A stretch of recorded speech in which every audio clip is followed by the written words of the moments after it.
प्रेमी अनुग्रहकारी परमेश्वर, आपके बेटे प्रभु यीशु के नाम आपके सामने आते हैं।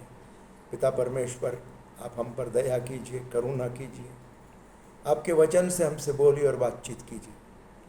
मेरा इस्तेमाल कीजिए। पवित्र आत्मा, आप मेरे द्वारा आपका वचन लोगों तक पहुंचाइए। प्रभु यीशु के नाम में मांगते हैं, आमीन। आज का हमारा विषय है प्रार्थना के अलग अलग आयाम। हम परमेश्वर को अलग अलग आयाम में मिलते हैं और प्रार्थना करते हैं। प्रभु यीशु के चेले जो उनके साथ थे, उन्होंने चिन्ह और चमत्कार देखे, उन्होंने चंगाइयाँ देखी, उन्होंने छुटकारा देखा, उन्होंने मरे हुओं को जीते हुए देखा। ये सब देखने के बाद उन्होंने एक बात को ध्यान में लिया कि प्रभु यीशु निरंतर प्रार्थना कर रहे थे। वे सुबह में प्रार्थना करते, शाम को प्रार्थना करते, और इन प्रार्थनाओं के बाद प्रभु यीशु जब सेवकाई के लिए निकलते तो चिन्ह और चमत्कार होते थे। यह बात को समझने के बाद चेलों ने प्रभु यीशु से कहा, प्रभु यीशु, आप हमको प्रार्थना करना सिखाइए। इसके बारे में हम और आगे देखेंगे। लेकिन जब प्रभु यीशु से उन्होंने पूछा तो प्रभु ने उनको प्रार्थना करना सिखाया। लेकिन आपके लिए और मेरे लिए एक बात जानना बहुत जरूरी है, और वो है परमेश्वर का हमारे लिए योजना। परमेश्वर ने आपके और मेरे लिए एक किताब रखी है। हर एक की एक किताब है। प्रमोद की किताब है, आपकी किताब है, शहर की किताब है, देश की किताब है।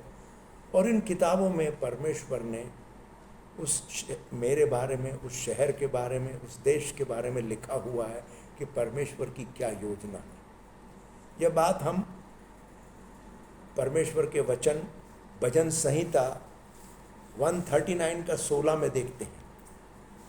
मैं आपके लिए पढ़ूंगा। भजन संहिता 139 उसका 13 से लेके 16 तक हम पढ़ेंगे। हे यहोवा, तूने मेरी समूची देह को बनाया। तू मेरे विषय में सब कुछ जानता था जब मैं अभी माता की कोख में ही था।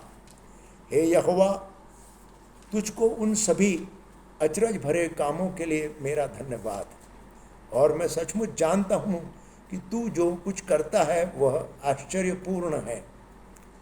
मेरे विषय में तू सब कुछ जानता है। जब मैं माता की कोख में छिपा था, तब मेरी देह के रूप ले रही थी, तभी तूने मेरी हड्डियों को देखा।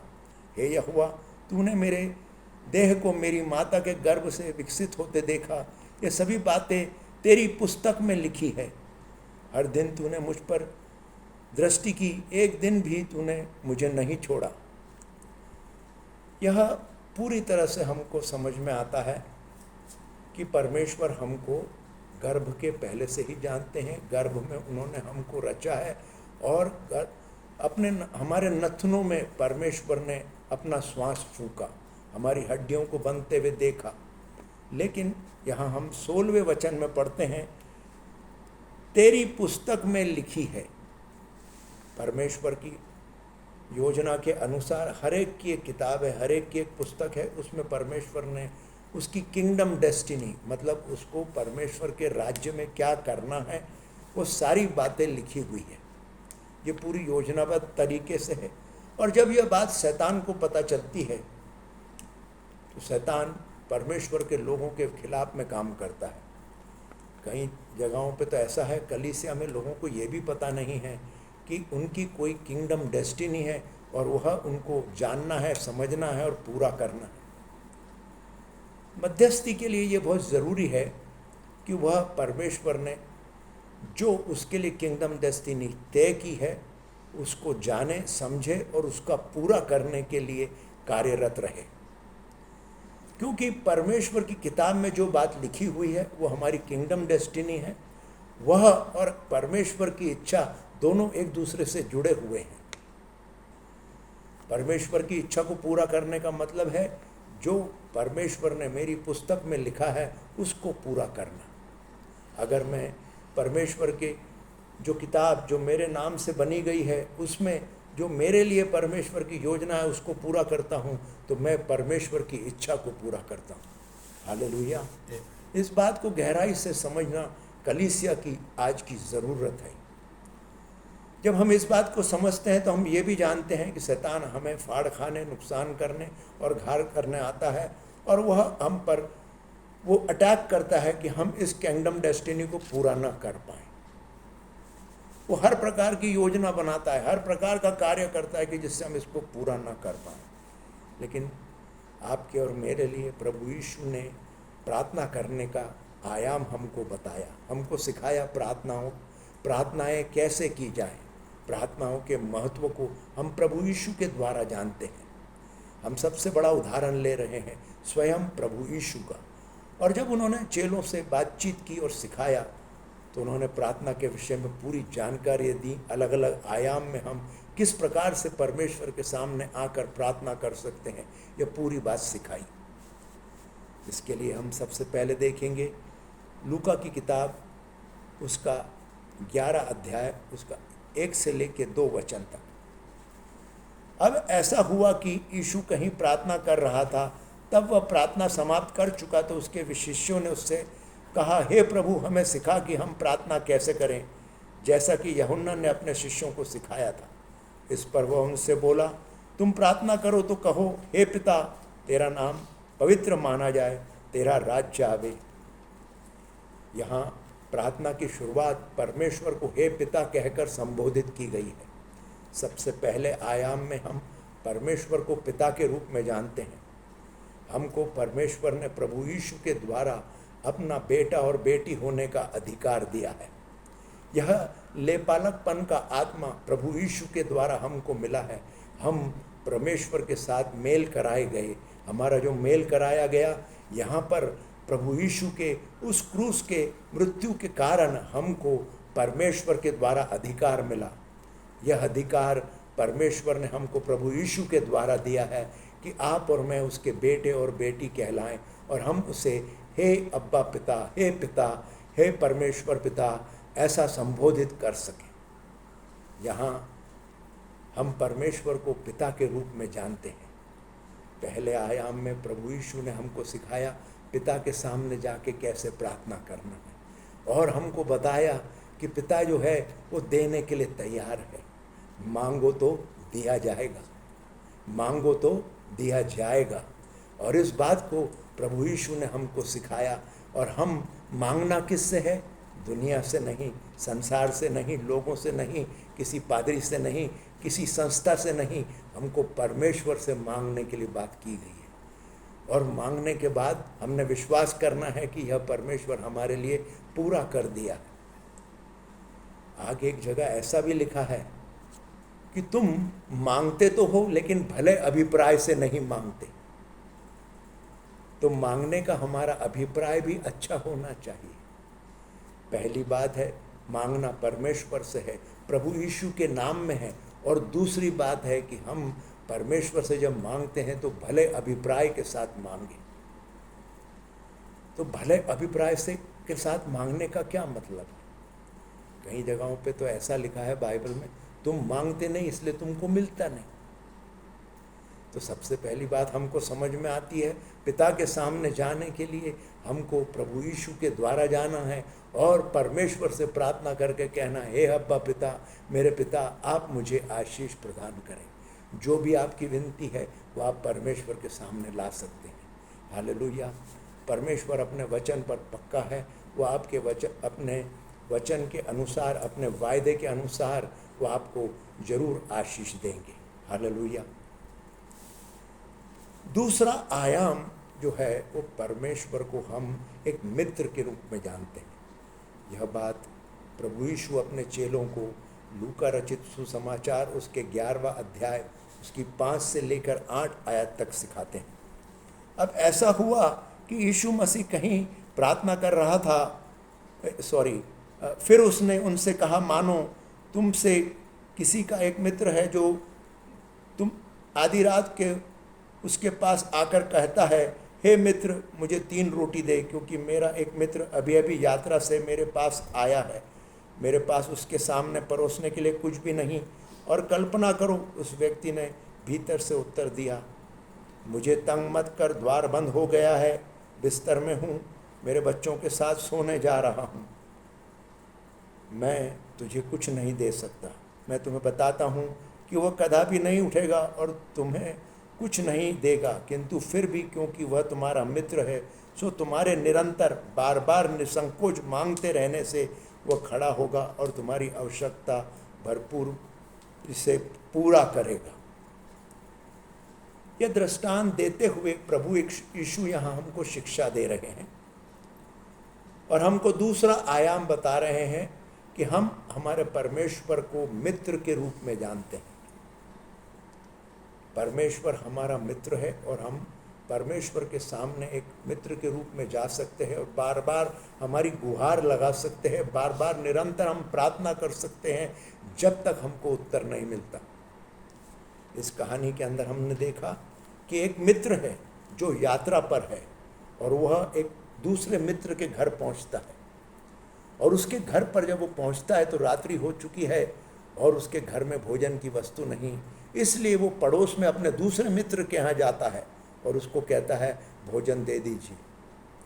लेकिन वो जो उसका मित्र है, पड़ोसी मित्र, वो कहता है मैं अपने बच्चों के साथ बिस्तर में सोने आ गया हूँ, अभी मैं नहीं उठूँगा, नहीं दूंगा। लेकिन वो मित्र बार बार उससे विनती करता है।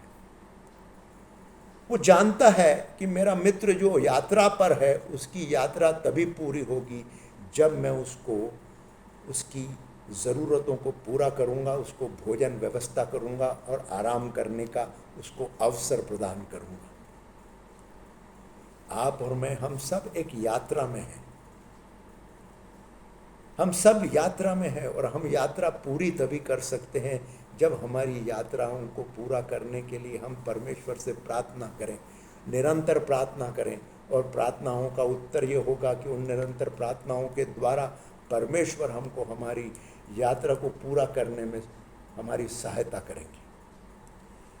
ये जो दूसरा आयाम हम यहाँ देख रहे हैं मित्र का, इसको समझने के लिए हम बाइबल के दृष्टांत देखेंगे जो प्रभु यीशु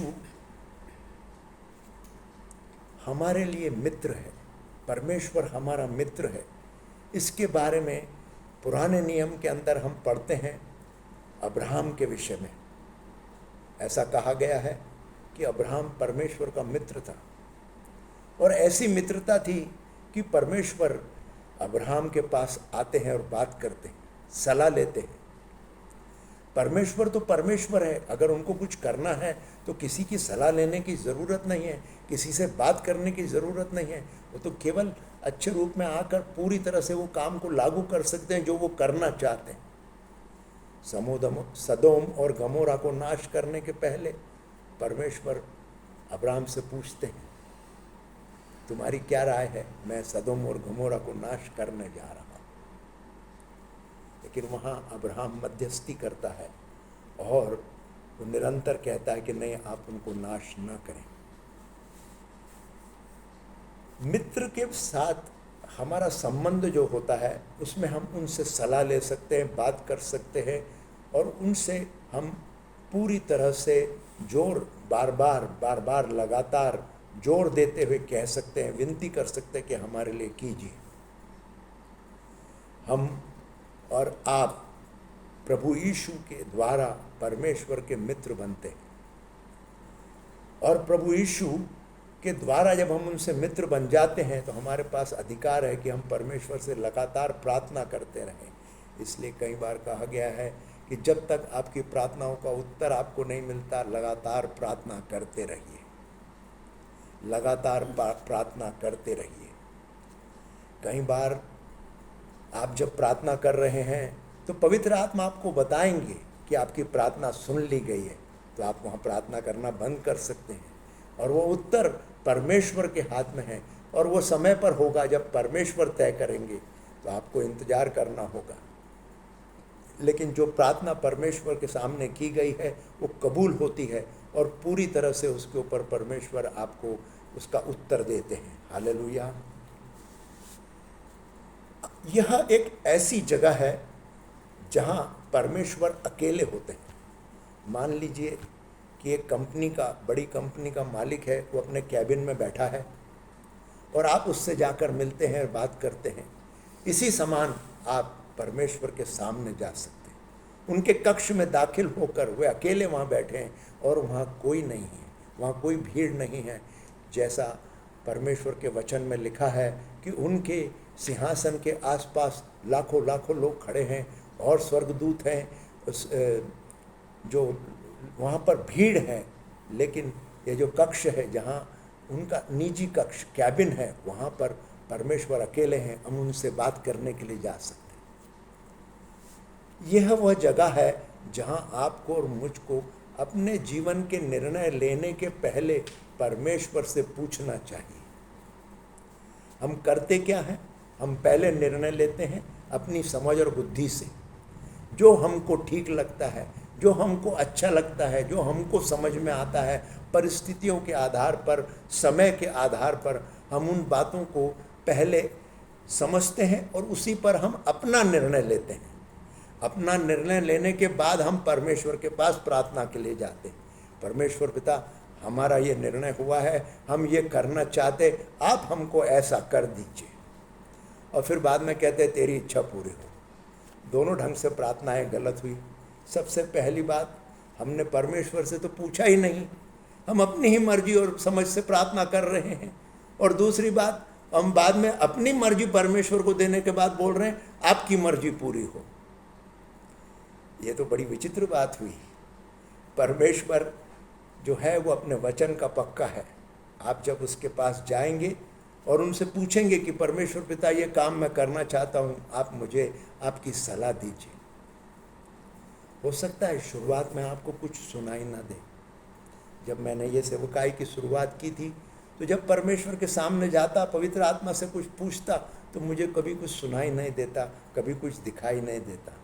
लेकिन मैं बार बार लगातार करता रहा इस विश्वास के साथ कि जैसा वचन में लिखा है, परमेश्वर अपने लोगों को बात करते हैं, परमेश्वर सलाह का उत्तर देते हैं, सलाह देते हैं, परमेश्वर प्रश्नों का उत्तर देते हैं। ये बातें वचन के आधार पर समझते हुए मैं करता रहा। जब मैंने उसका अधिक आगे जाकर ऐसा हुआ कि मुझे सुनाई भी देने लगा, दिखाई भी देने लगा, और परमेश्वर अपने वचन के द्वारा, कभी किसी शब्द के द्वारा, कभी किसी नंबर के द्वारा, कभी किसी व्यक्ति के द्वारा बात करके मेरी बात का उत्तर देते हैं। कभी कभी उत्तर तुरंत मिलता है, कभी उत्तर मिलने में थोड़ा समय लग जाता है, लेकिन मुझे धीरज रखना होता है। आपकी और मेरी ज़रूरत है कि हमने जब परमेश्वर से पूछा है, जब तक परमेश्वर से जवाब न मिले तब तक धीरज रखना। कभी कभी ऐसी स्थिति आ सकती है जहाँ परमेश्वर को आप पूछेंगे और परमेश्वर हम मौन धारण कर लेंगे, कुछ नहीं बताएंगे। उसका मतलब ये नहीं है कि परमेश्वर आपको जवाब नहीं देना चाहते, वो ज़रूर देंगे, लेकिन थोड़े दिन बाद वो आपको उसके बारे में प्रकाशन भी देंगे और जवाब भी देंगे और आपको मार्गदर्शन भी देंगे कि आपको क्या करना है। ये वो जगह है, मित्र के पास हम अपने उनके कैबिन में जाके पूछ सकते हैं। उदाहरण के लिए, अगर कोई जवान है, 25-26 की उम्र हो गई है और उनको शादी करना, तो वो परमेश्वर के पास जाकर उसके कक्ष में कह सकते हैं, परमेश्वर पिता, वो सुनीता नाम की लड़की है, वो मुझे पसंद है, आप बताइए मैं क्या करूं।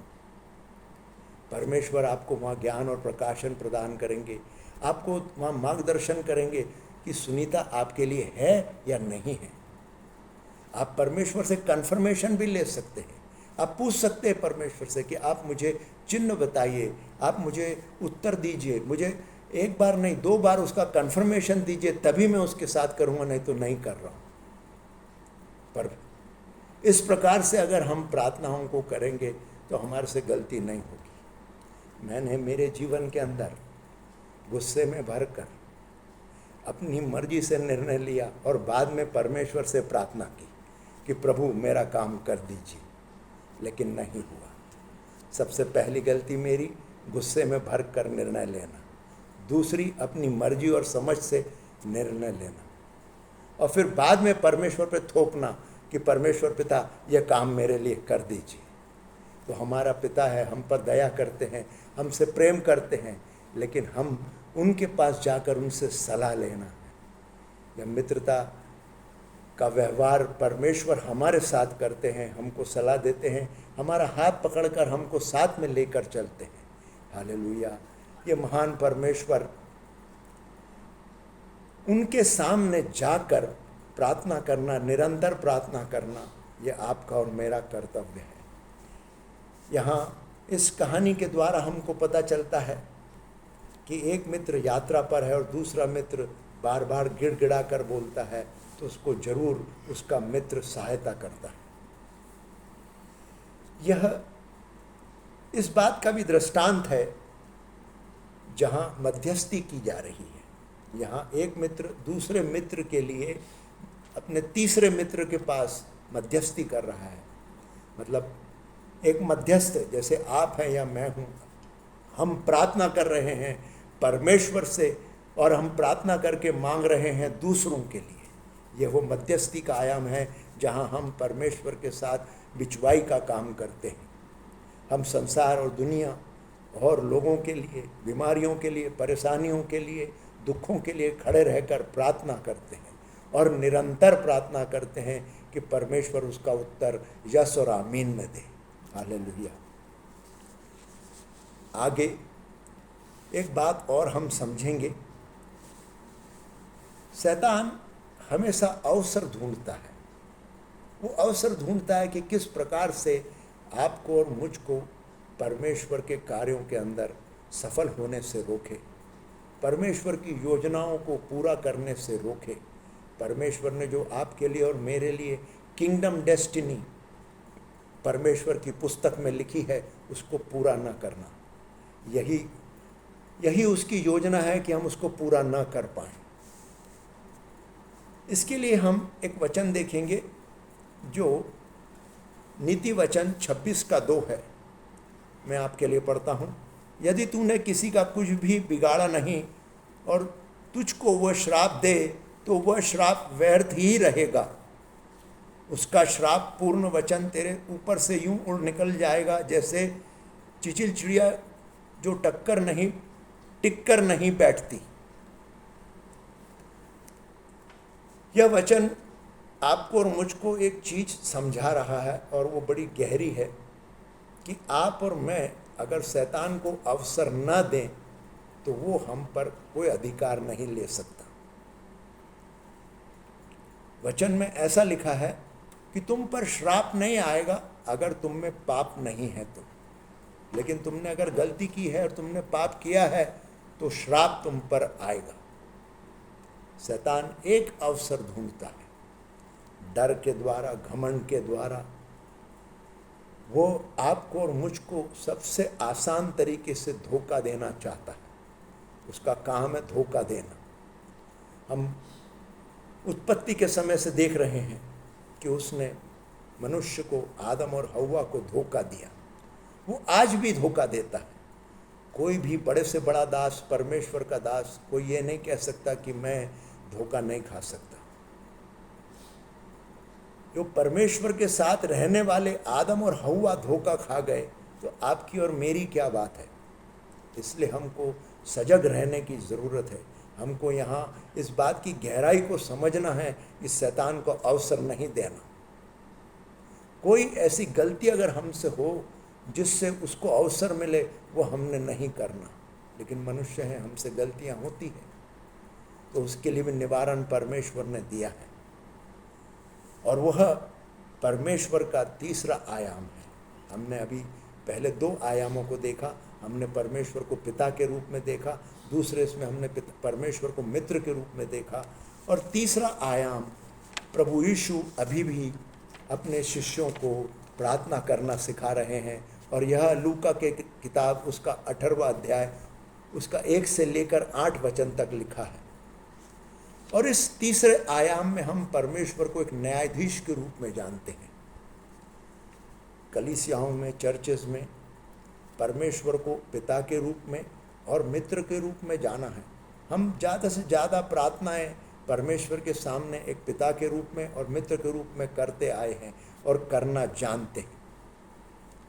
लेकिन यहाँ एक बात को समझना जरूरी है कि आप अगर ये सोचते हैं कि आप 1 घंटा से कम आपकी प्रार्थना है, तो आप ये समझ लीजिए कि वो प्रार्थनाहीनता कहलाएगा। कम से कम 1 घंटा, दिन में 1 घंटा आपकी प्रार्थना होनी चाहिए। चाहे आप आधा आधा घंटा 2 बार करें, चाहे एक बार 1 घंटा करें, या चाहे आप 1 घंटे से ज़्यादा करें, लेकिन आपको कम से कम 1 घंटा परमेश्वर के लिए समर्पित होकर प्रार्थनाओं को करना है। चाहे आप धन्यवाद दें, स्तुति करें, प्रार्थना करें, अन्य भाषा में प्रार्थना करें, वचन को लेकर प्रार्थना करें, वचन की घोषणाएं करें, चाहे परमेश्वर को धन्यवाद दें। ये सारी बातें अंधकार की शक्तियों को तोड़ती है, आपको परमेश्वर के साथ जोड़ती है। और यह सारी बातें जब आप प्रार्थनाएं करते हैं, शैतान को अवसर नहीं मिलता। लेकिन अगर फिर भी अवसर उसको मिल जाए, आपसे कोई गलती हो जाए, तो यहाँ प्रभु यीशु हमको एक शिक्षा दे रहे हैं। हम उसे देखेंगे, मैं आपके लिए पढ़ता हूँ। फिर उसने उनसे यह बातें करने के लिए कि वे निरंतर प्रार्थना करते रहें और निराश न हो, यह दृष्टांत कहा सुनाया। वह बोला, किसी नगर में एक न्यायाधीश हुआ करता था। वह न तो परमेश्वर से डरता था और न ही मनुष्यों की परवाह करता था। उसी नगर में एक विधवा भी रहा करती थी, और उसके पास बार बार आती और कहती, देख, मुझे तेरे प्रति किए गए अन्याय के विरुद्ध न्याय मिलना ही चाहिए। सो एक लंबे समय तक तो वो न्यायाधीश आनाकानी करता रहा, पर आखिरकार उसने अपने मन में सोचा, न तो मैं परमेश्वर से डरता हूँ और न लोगों की परवाह करता हूँ, तो भी क्योंकि इस विधवा ने मेरे कान खा डाले हैं, सो मैं देखूंगा कि उसे न्याय मिल जाए, ताकि वह मेरे पास बार बार आकर मेरा दिमाग न खाए और न मुझे थकाए। फिर प्रभु ने कहा, देखो, उस दुष्ट न्यायाधीश ने क्या कहा था। सो क्या परमेश्वर अपने चुने हुए लोगों पर ध्यान नहीं देगा कि उन्हें जो उससे रात दिन पुकारते रहते हैं न्याय मिले? क्या वह उनकी सहायता करने में देर कर लगाएगा? मैं तुमसे कहता हूँ कि वह देखेगा कि उन्हें न्याय मिल चुका है, और शीघ्र ही मिल चुका है। फिर भी जब मनुष्य का पुत्र आएगा, तो क्या वह इस धरती पर विश्वास को पाएगा? यहाँ एक कहानी है जिसके अंदर प्रभु यीशु दृष्टांत देते हुए हमको समझा रहे हैं, और वो एक न्यायाधीश के विषय में है। न्यायाधीश का काम है न्याय देना। उसके सामने जब भी किसी के खिलाफ कोई कोर्ट में केस किया जाता है, न्यायालय के अंदर जब कोई मुद्दई जाकर आपके खिलाफ दोष लगाता है, तो न्यायाधीश जो है उसकी जवाबदारी बन जाती है कि वो न्याय दे। अगर आप कोर्ट में जाते नहीं हैं, तो न्यायाधीश के पास अधिकार है, क्योंकि आप अपने आप की सुरक्षा के लिए या अपनी बात बोलने के लिए नहीं आए हैं, तो वो एक तरफा फैसला आपके खिलाफ हो सकता है। यह बात आप लोग जानते हैं। यहाँ प्रभु यीशु समझा रहे हैं कि वो महिला बार बार उसको जाकर तंग करती, और वो महिला भी जानती थी और न्यायाधीश भी अपने आप को जानता था। लोगों को भी मालूम था कि ये न्यायाधीश जो है पैसा लेकर काम करता है, ये झूठे न्याय भी करता है, लेकिन फिर भी उसके बार बार जाने से वो उसका फैसला करके उसके हक में कर देता है। आपसे और मुझसे अगर कोई गलती हो जाती है, तो हमको फिर से क्षमा मांगना जरूरी है। परमेश्वर का जो राज्य है, उसमें दाखिल होने के लिए हमारे लिए एक ही कुंजी है कि हम पश्चाताप करें और परमेश्वर के राज्य में दाखिल हों। और उस राज्य में बने रहने के लिए भी यह चाबी हमारे काम आती है। हम मनुष्य हैं, हमसे गलती होती है, गुस्सा आता है, घमंड होता है, कहीं हम डर जाते हैं, कहीं हम किसी के साथ जलपन कर लेते हैं, कहीं हमारी प्रार्थना की कमी हो जाती है, कहीं पैसे का गलत काम हो जाता है, और हमारे पूर्वजों के द्वारा जो पाप हुए हैं उनका भी लेखा जोखा हमको ही देना है। अगर आपकी कोई प्रॉपर्टी है और आपके पिताजी ने उसको गिरवी रख कर लोन लिया है, तो उनकी मृत्यु के बाद वो ज़मीन खुली नहीं होती है, आप बैंक में जाके ये नहीं कह सकते कि मेरे पिताजी एक्सपायर हो गए, अब मैं आपको लोन नहीं चुकाऊंगा। वहाँ आपको लोन चुकाना पड़ता है, तभी आपकी वो प्रॉपर्टी जो गहन रखी हुई है, गिरवी रखी हुई है, तभी बैंक छोड़ता है। इसी प्रकार से आपके जीवन में जो आपके पूर्वजों के द्वारा किए गए पाप है, उससे भी छुटकारा आपको पश्चाताप के द्वारा ही मिलता है। यह पश्चाताप बहुत ही सरल और सही तरीके से प्रभु यीशु हमको सिखा रहे हैं। इस दृष्टांत को देते हुए प्रभु यीशु ने हमसे बताया कि जब तुम न्यायाधीश के सामने जा रहे हो तो वो न्यायाधीश तुम्हारा फैसला तुम्हारे फेवर में, तुम्हारे हक में करेगा। यहाँ आपको और मुझको ये समझना जरूरी है कि इस महिला के पास तो एक ऐसा न्यायाधीश था जो घूस लेने वाला और धोखेबाज था। वो भी उस महिला को एक सच्चा न्याय दे देता है। आपका और मेरा परमेश्वर क्यों नहीं देगा? जबकि परमेश्वर ने उस न्याय को हमारे फेवर में, हमारे लिए अच्छा बनाने के लिए प्रभु यीशु को सूली पर दे दिया। हमारा पाप का दंड तो हमारी मृत्यु थी। संसार में किसी भी मनुष्य के द्वारा जो पाप होता है उसका दंड मृत्यु है, लेकिन प्रभु यीशु के द्वारा, प्रभु यीशु के मारे जाने, गाड़े जाने और जी उठने के द्वारा वो मृत्यु का पाप हम पर से हटा दिया गया। अब इसको लागू करने के लिए हमको पश्चाताप करना चाहिए। जैसा हमने नीति वचन 26:2 में देखा, वहाँ लिखा है कि तुम्हारे पे श्राप तब तक नहीं आता जब तक तुम पाप ना करो। अगर मेरे से विश्वास में रहते हुए गुस्सा हुआ हूँ, किसी को अक्षमा की भावना मेरे दिल में है, मैं दूसरे को क्षमा नहीं कर पा रहा हूँ, मेरे अंदर कड़वाहट है, दूसरे के प्रति गुस्सा है, मेरे अंदर घमंड है, तो मेरे से पाप हो रहा है। और यह शैतान को पूरा अधिकार देता है कि वो मुझ पर अपना श्राप लगा दे। वहाँ मुझे क्या करना चाहिए? मुझे परमेश्वर प्रभु यीशु की सलाह को मानना चाहिए। परमेश्वर अपने न्याय सिंहासन पर विराजमान है और उन्होंने मेरे लिए प्रभु यीशु को सूली पर दे दिया है। मुझे केवल उनके सामने जाकर खड़े रहकर कहना है, प्रभु मुझे क्षमा कीजिए, मुझ पर दया कीजिए, मेरे से पाप हुआ है, मेरे अंदर गुस्सा है, घमंड है, मेरे अंदर अक्षमा की भावना है, ये गलतियाँ मुझसे हुई है, आप मुझे क्षमा करें, आपके बेटे प्रभु यीशु के लहू से मुझे धोकर शुद्ध और पवित्र करें। इतना करने मात्र से न्यायाधीश जो मेरा परमेश्वर है वह मेरे फेवर में फैसला देगा, मेरे हक में फैसला देगा। और वहाँ प्रभु यीशु बोलेंगे कि हाँ, मैंने प्रमोद के लिए लहू बहाया, मैंने सुनीता के लिए लहू बहाया, मैंने लोगों के लिए लहू बहाया। जो कोई मुझ पर विश्वास करता है उसके ऊपर अब दंड की आज्ञा नहीं।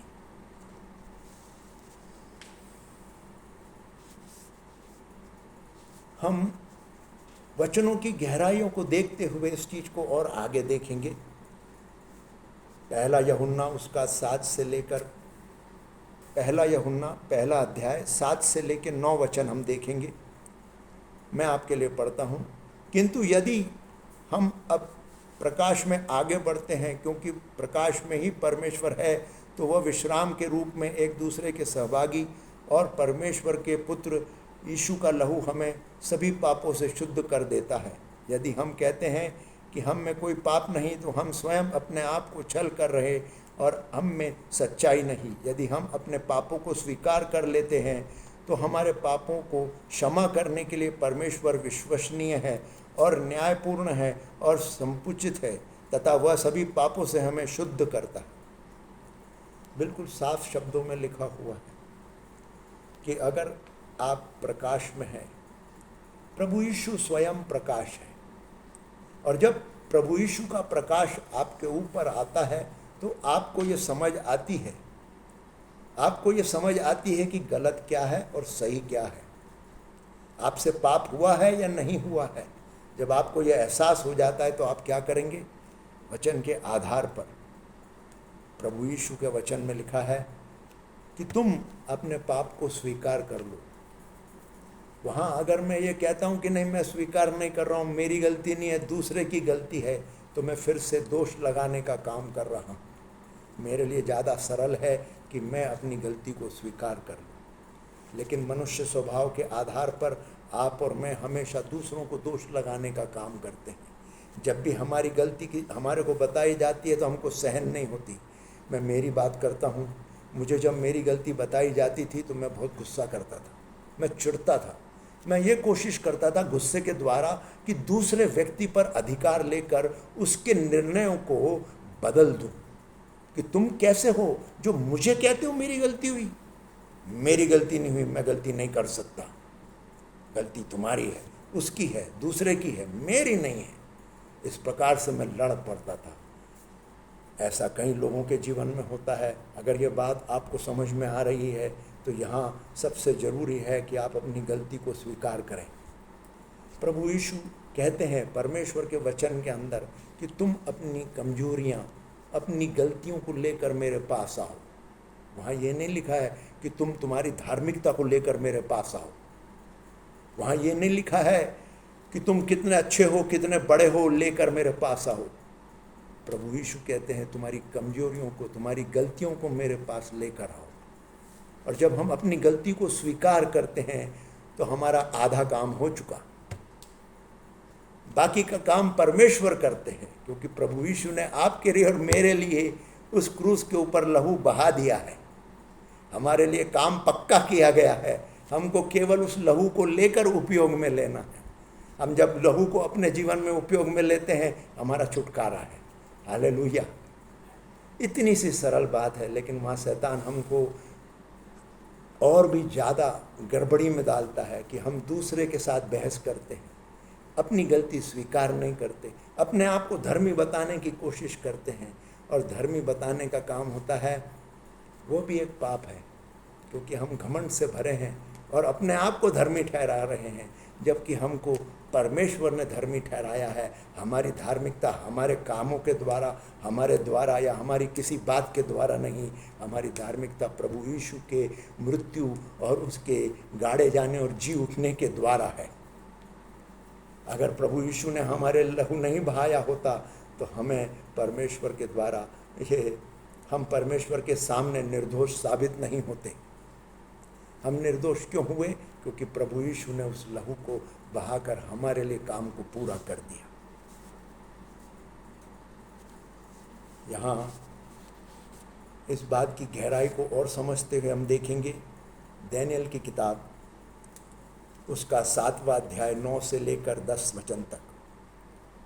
मेरे देखते ही देखते उसी जगह पर सिंहासन रखे गए और वहाँ सनातन राजा सिंहासन पर विराजमान हो गए। उसके वस्त्र अति धुले थे, वे वस्त्र बर्फ से श्वेत थे, उनके सिर के बाल श्वेत थे, वे उनसे भी श्वेत थे। उनका सिंहासन अग्नि का बना था और उसके पहिए लपटों से बने थे। सनातन राजा के सामने एक आग की नदी बह रही थी। लाखों करोड़ों लोग उसकी सेवा में थे। उसके सामने करोड़ों दास खड़े थे। यह दृश्य कुछ वैसा ही था जैसे दरबार शुरू होने को और पुस्तकें खोली गई। परमेश्वर के वचन में ये पूरी तरह से साफ शब्दों में लिखा है कि परमेश्वर स्वयं न्याय के सिंहासन पर बैठा है और लाखों लाख स्वर्गदूत उसके पास खड़े हैं। वहाँ पर स्वर्ग में से, उसके सिंहासन में से आग की लपटें निकल रही है और वहाँ पुस्तकें खोली गई। ये पुस्तकें पूरे संसार के सारे लोगों की पुस्तकें, आपकी है, मेरी है, हमारे देश की है, हमारे शहर की है, हमारे राज्य की है। और इन पुस्तकों के अंदर परमेश्वर ने हमारी किंगडम डेस्टिनी को लिखा हुआ है और इनको परमेश्वर चेक करते हैं। और शैतान वहाँ जाकर स्वर्ग के अंदर परमेश्वर के सामने खड़ा रहकर हमारे खिलाफ दोष लगाता है। वो दोष लगा के बोलता है, अरे वो दानियेल वो तो गलती करता है, वो तो रात्रि के अंदर मोबाइल के अंदर प्रोन फिल्म देखता है। दानियेल सोच रहा है मेरे को कोई देख नहीं रहा, लेकिन शैतान के दूत उसको देखकर परमेश्वर के सामने दोष लगाते हैं। अगर आप सोच रहे हैं कि आप जो गलती कर रहे हैं इसको कोई नहीं देख रहा, मैं तो कांदीवली में रहता हूँ, गलती का काम करने के लिए चर्चगेट चला जाऊँगा, मुझे कोई पहचानता नहीं, तो आप गलत कर रहे हैं, गलत सोच रहे हैं। आप कहीं भी चले जाइए, आप परमेश्वर की नज़र से नहीं बचते, आप शैतान की नज़र से नहीं बचते। उसके भी काले स्वर्गदूत इसी बात को ढूंढते हुए घूम रहे हैं। जैसा वचन में लिखा है, परमेश्वर के वचन में, जब जो या अय्यूब से परमेश्वर अय्यूब के विषय में बात कर रहे थे, शैतान उनके पास आया। तो परमेश्वर ने शैतान से पूछा, कहाँ से आए हो? तो बोले, मैं घूमते घामते आया हूँ, डोल रहा था धरती के ऊपर। तो वो यही काम करता है, वो डोलता है, घूमता है, फिरता है, वो यही काम करता है। और उस करते हुए काम के द्वारा उसको पता चलता है कि कौन सा आदमी कहाँ क्या पाप कर रहा है, और वो उसका रिकॉर्ड लेकर परमेश्वर के सामने जाता है। वो दुनिया का झूठा व्यक्ति हो सकता है और है, लेकिन परमेश्वर के सामने वो झूठ नहीं बोल सकता। उसके पास पक्का सबूत होता है, तब जाके वो जाके बोलता है कि परमेश्वर पिता देखो, ये आप बोलते हो ये व्यक्ति इसने पाप नहीं किया, लेकिन ये देखो मेरे पास रिपोर्ट है, ये इसने पाप किया है। और जब ये वहाँ पाप परमेश्वर के सामने दर्ज हो जाता है, तो परमेश्वर को वहाँ फैसला हमारे विरोध में देना पड़ता है, क्योंकि हम यह आयाम को जानते नहीं हैं। हम परमेश्वर को जानते हैं एक पिता के रूप में, एक मित्र के रूप में। हमने अभी भी परमेश्वर को न्यायाधीश के रूप में नहीं जाना है। हम ये सोचते हैं कि जब प्रभु यीशु का दूसरा आगमन होगा तब हमारा न्याय होगा, लेकिन हमारा परमेश्वर तो पहले दिन से न्याय कर रहा है। सबसे पहला न्याय परमेश्वर ने आदम और हव्वा का किया। उसके बाद आप पूरे पुराने नियम में देख सकते हैं कि जहाँ जहाँ पाप हुआ, गलतियाँ हुई, परमेश्वर ने न्याय और अपना फैसला तभी के तभी दिया, वहाँ विलंब नहीं हुआ। वो आज भी अपना फैसला देते हैं, वो आज भी कार्य चालू है, वो बंद नहीं हुआ या बाद में नहीं होने वाला। परमेश्वर बदलते नहीं, वो युगान युग एक से हैं। परमेश्वर के वचन के अनुसार अगर गलती हुई है तो शैतान को अवसर मिला है और वह आप पर दोष लगाएगा। अब आपकी जवाबदारी है कि आप परमेश्वर के सामने खड़े रहकर क्षमा मांगकर अपना छुटकारा कर लें। और अगर आप वो नहीं करते तो फिर आप इस बात को भी ध्यान में रखिए, परमेश्वर के वचन में लिखा है कि जब किसी व्यक्ति के अंदर से दुष्ट आत्मा को निकाला जाता है तो निकल के चली जाती है और वो घर साफ हो जाता है, जैसे लीपा पोता हुआ, रंग किया हुआ, मेंटेन किया हुआ घर हो जाता है। और वह एक आत्मा साथ दूसरी अपने से प्रबल को लेकर आती है। और यह बात सब पर लागू होती है, आप चाहे विश्वासी हो या न हो। अगर आपसे गलती हुई है तो आपके अंदर एक नहीं 7 अलग अलग प्रकार की गलतियां आ जाएगी। मैं खुद अपने जीवन के अनुभव से बोल रहा हूं। एक बार एक पास्टर साहब के साथ बातचीत करते हुए मेरे मन में उनके प्रति गुस्सा आ गया कि ये कैसे हैं, हमारी बात का जवाब नहीं देते। और इस गुस्से के कारण मैं उनके खिलाफ बात करने लगा। इसको बोलते कंप्लेनिंग, शिकायत करना। जब मैं बार बार उनके खिलाफ शिकायत कर रहा था तो मेरा ध्यान परमेश्वर की बातों पे नहीं था, मेरा ध्यान परमेश्वर के वचन पे नहीं था, और वो गलती मेरे को दूसरी गलतियां करने के लिए बाध्य करती है। मैं उस गलती के द्वारा जो मैं दूसरे के प्रति शिकायत कर रहा हूँ, उसके कारण मेरे अंदर डर आया कि ये लोग जो हैं लीडरशिप में हैं, ये हमारे साथ ऐसा ही बुरा बर्ताव करेंगे। मेरे अंदर वो डर आया। परमेश्वर के द्वारा डर नहीं आता, डर शैतान के पास से आता है। हमको परमेश्वर ने डर का आत्मा नहीं दिया, प्रेम का, संयम का और धीरज और सामर्थ का आत्मा दिया है। अगर डर आया है तो ये मेरी गलती के कारण था। पहली गलती क्या हुई, मैं उनके प्रति शिकायत करने लगा। शिकायत करने से डर मुझ में आया। डर आने के बाद मेरे अंदर उनके प्रति अक्षमा की भावना आ गई। और परमेश्वर के वचन में लिखा है कि तुम जब तक दूसरों को क्षमा नहीं करोगे, तुम्हारे पाप क्षमा नहीं किए जाएंगे। और एक जगह ऐसा भी लिखा है, जब एक व्यक्ति परमेश्वर के सामने अपनी भेंट लेकर जाता है तो परमेश्वर कहते हैं ये भेंट को यहाँ रख दो, पहले जाओ अपने भाई के साथ मेल मिलाप कर आओ। मेरी भेंट, यानी आज की तारीख में अगर मैं मेरी भेंट की बात करूं, धन्यवाद, स्तुति, आराधना, प्रार्थना, मध्यस्थी, यह जो है ये मेरी भेंट है परमेश्वर के लिए, वो स्वीकार नहीं होगी अगर मेरे अंदर अक्षमा की भावना है। तो मुझे सबसे पहले उसको क्षमा करना होगा।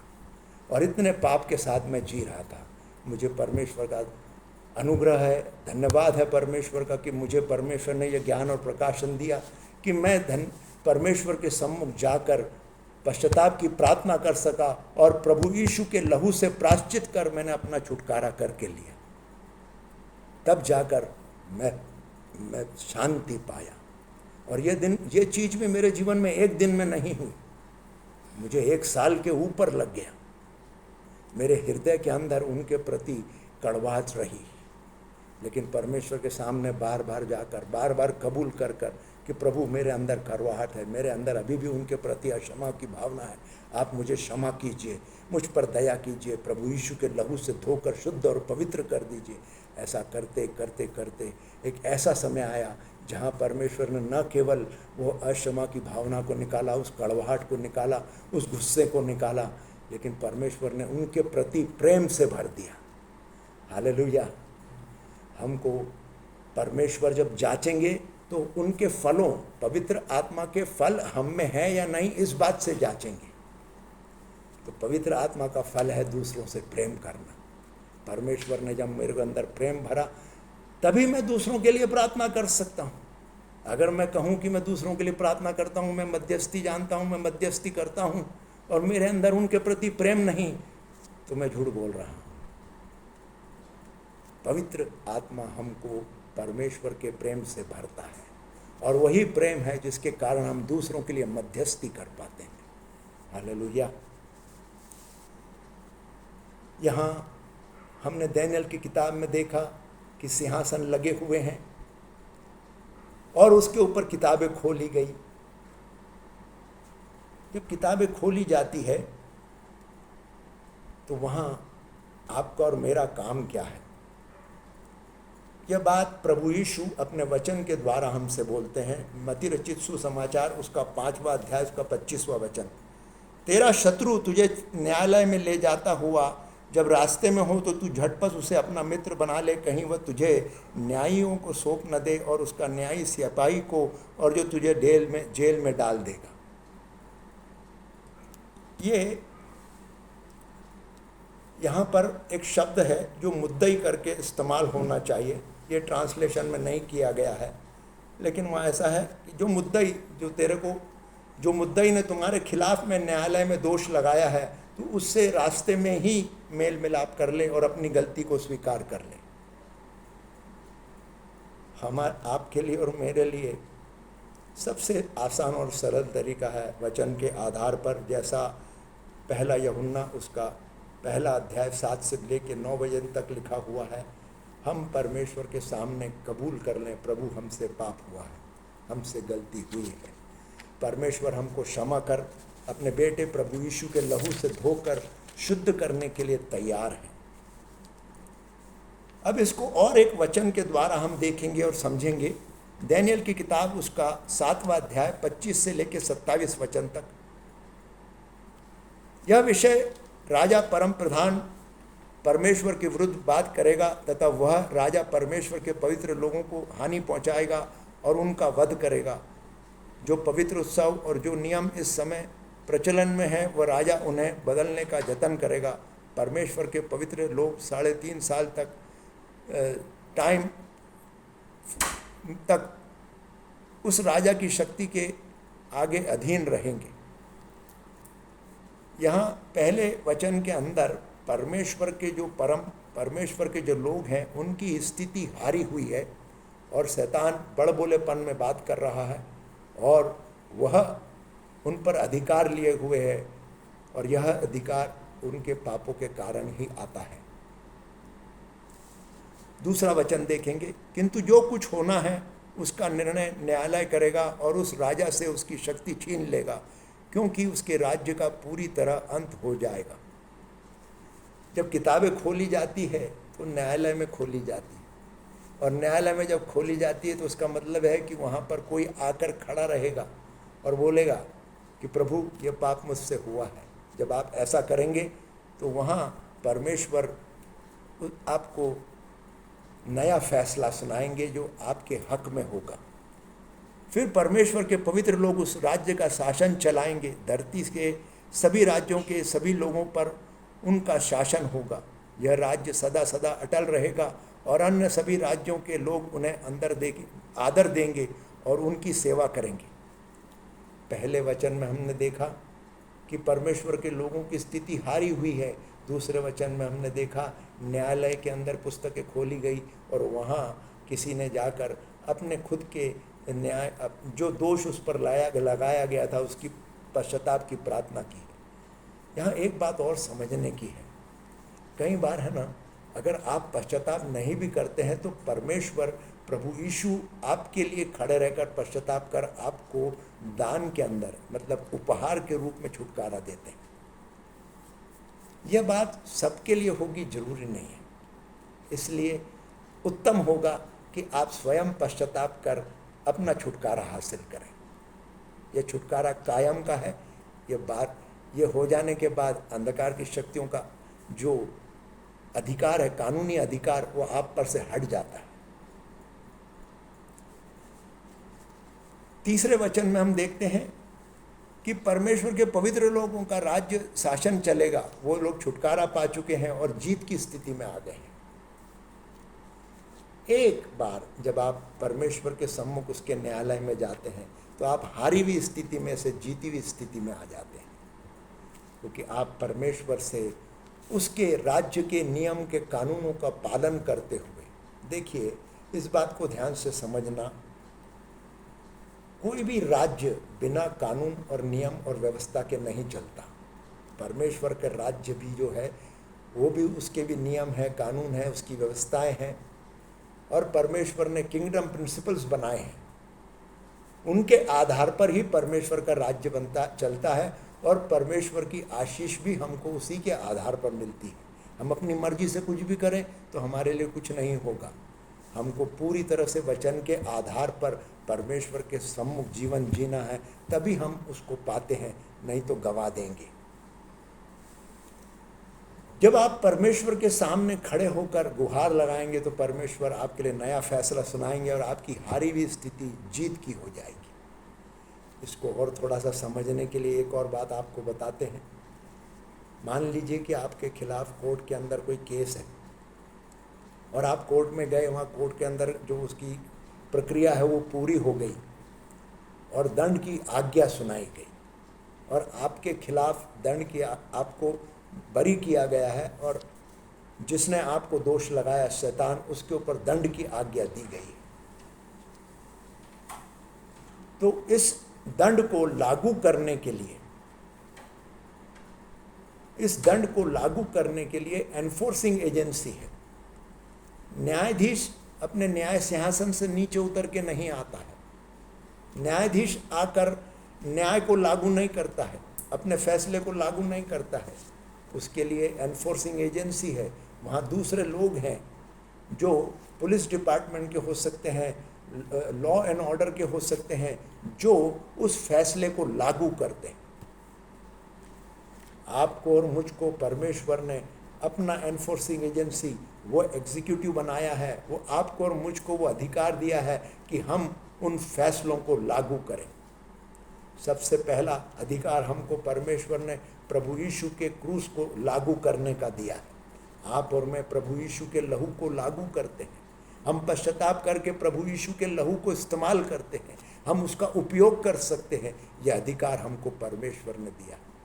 ऐसा ही और अधिकार हमको परमेश्वर ने दिया है जो हम लागू कर सकते हैं वचन के आधार पर। देखेंगे भजन संहिता 149 का 6 से लेके 9 तक हम देखेंगे। लोग परमेश्वर का जय जयकार करें और लोग नीच तलवार अपने हाथों में धारण करें। वे अपने शत्रुओं को दंड देने आए और दूसरे लोगों को वह दंड देने को जाएं। परमेश्वर के भक्त उन शासकों और उन प्रमुखों को जंजीर से बांधें। परमेश्वर के भक्त अपने शत्रुओं और उस तरह दंड देंगे जैसा परमेश्वर ने उनको आदेश दिया। परमेश्वर के भक्तों, यहोवा का आदरपूर्ण गुणगान करो। यहाँ साफ शब्दों में लिखा है कि आपको और मुझको, परमेश्वर के जो लोग हैं, उनको परमेश्वर ने अधिकार दिया है परमेश्वर के वचन के अंदर जो फैसले दिए गए उनको लागू करने का और उनको दंड देने का, अंधकार की शक्तियों को दंड देने का, अंधकार की शक्तियों को बेड़ियों में जकड़ने का। जब आप और मैं प्रार्थना करते हैं, मध्यस्थी करते हैं, ये एक युद्ध की स्थिति है। यहाँ पर हम अंधकार की शक्तियों के साथ युद्ध लड़ते हैं और हमारी प्रार्थनाओं के द्वारा परमेश्वर उस दंड को उन पर लागू करता है और उनको बेड़ियों में बांधता है और उनका राज्य समाप्त करता है। यह अधिकार आपको और मुझको परमेश्वर ने दिया है प्रभु यीशु के द्वारा। इसको लागू करने का काम हम करते हैं। कलीसिया के अंदर परमेश्वर के लोगों की यह जवाबदारी है कि हम परमेश्वर को प्रार्थना करने के सब आयामों को समझें। आज हमने 3 आयामों को देखा। पहला, परमेश्वर को हम पिता के रूप में जानते हैं। दूसरा, हम परमेश्वर को मित्र के रूप में जानते हैं। और तीसरा, हम परमेश्वर को न्यायाधीश के रूप में जानते हैं। आप और मैं जीवन के अंदर सालों साल प्रार्थना करते हैं। कई बार हम सोचते हैं क्या बात है, हमारी प्रार्थना का उत्तर क्यों नहीं मिल रहा। तब हमको कई बार ये सलाह दी जाती है वचन के आधार पर कि आपका समय नहीं आया है, आप इंतज़ार कीजिए, आपका समय आएगा तो आपको ज़रूर आशीष मिलेगी। आप धरती पर इंतज़ार कर रहे हैं और परमेश्वर स्वर्ग में न्यायालय में इंतज़ार कर रहा है कि मेरा बेटा आएगा, मेरी बेटी आएगी, वो मेरे सामने क्षमा मांगेंगे जो शैतान ने दोष लगाया हुआ है और जिनके कारण इनकी आशीषें रुकी हुई है। अगर वो एक बार आकर परमेश्वर के सम्मुख खड़े होकर क्षमा मांग लेंगे तो वो जो अधिकार शैतान का वो हट जाएगा और वो आशीष जो रुकी हुई है वो खुल जाएगी। जब आप इस प्रकार से इस गहराई को समझते हुए परमेश्वर के सम्मुख एक न्यायाधीश के रूप में परमेश्वर के सामने, जब वो हमारा न्यायाधीश है और हम उसके सामने खड़े रहेंगे और उससे कहेंगे प्रभु मुझ पर दया कर, मेरे से गलती हुई है, मेरे पापों को क्षमा कर, तेरे बेटे प्रभु यीशु के लहू से धोकर शुद्ध और पवित्र कर। यहाँ एक बात को और ध्यान से सुनिएगा। ये 2 बातें हैं। पहली बात है पश्चाताप करना, मुंह से अपनी गलती को स्वीकार करना और परमेश्वर के सामने कहना कि मैंने गलत किया है, मैंने पाप किया है, मैंने आपके विरोध में पाप किया है। और दूसरी बात है प्रभु यीशु के लहू को मांग कर प्रायश्चित करना। आपका पश्चाताप अधूरा है अगर आप प्रभु यीशु के लहू को मांग कर प्रायश्चित नहीं करते हैं। प्रभु यीशु के लहू के द्वारा ही आपका और मेरा छुटकारा है और कोई दूसरी चीज़ नहीं जिससे हमको छुटकारा मिल सकता है। ये गहरी और मूढ़ बातें परमेश्वर इन दिनों में अपने लोगों को बता रहे हैं। ये परमेश्वर की दया है कि हजारों लाखों लोग छुटकारा पाएं, वे परमेश्वर की सामर्थ को पहचानें और राज्यों पर, देशों पर परमेश्वर का राज्य कायम हो सके। हालेलुया। आइए हम परमेश्वर का धन्यवाद करते हुए आज की प्रार्थना करेंगे। प्रेम अनुग्रहकारी परमेश्वर, हम आपका धन्यवाद करते हैं कि आपने हमसे बोला और बातचीत किया, आपके वचनों की गहराइयों को आपने हमको प्रकट किया। प्रभु जी, आज आपने हमको हमारे जीवन की पुस्तक में जो आपने हमारे लिए किंगडम डेस्टिनी को तय किया है, प्रभु जी, उसके खिलाफ जो शैतान की चालें हैं उससे बाहर निकलकर आपके नाम से पश्चाताप करते हुए प्रभु यीशु के लहू को मांगते हुए छुटकारा पाने का मार्ग आपने हमको बताया। प्रभु जी, इसे और भी गहराई के साथ लागू करने के लिए और अपने जीवन में नहीं परंतु दूसरों के लिए भी छुटकारे का कारण बनने के लिए हमारी आप सहायता और मदद कीजिए। सबसे पहले हम अपने छुटकारा करके लें ताकि हम प्रभु जी शैतान की उस युतियों से छुटकारा पाकर कईयों के लिए आशीष का कारण बन पाएँ। आप हम पर दया करें। पवित्र आत्मा, आप हम पर आइए, अपना कब्जा कर लीजिए और आप हमें आपके बेटे प्रभु यीशु के लहू के द्वारा और पवित्र आत्मा के द्वारा प्रभु जी आप हमारे मार्ग को सशक्त बनाइए, हमारा मार्गदर्शन कीजिए और हमें आपके उस मार्ग पर चलने के लिए जो आपने हमारे लिए तय किया है हमारी सहायता और मदद कीजिए। हम सब अपनी अपनी किंगडम डेस्टिनी को पूरा करने वाले बन सकें। धन्यवाद करते परमेश्वर पिता, धन्यवाद के साथ प्रार्थना मांगते हमारे उद्धारकर्ता मुक्तिदाता प्रभु यीशु के नाम में, आमीन।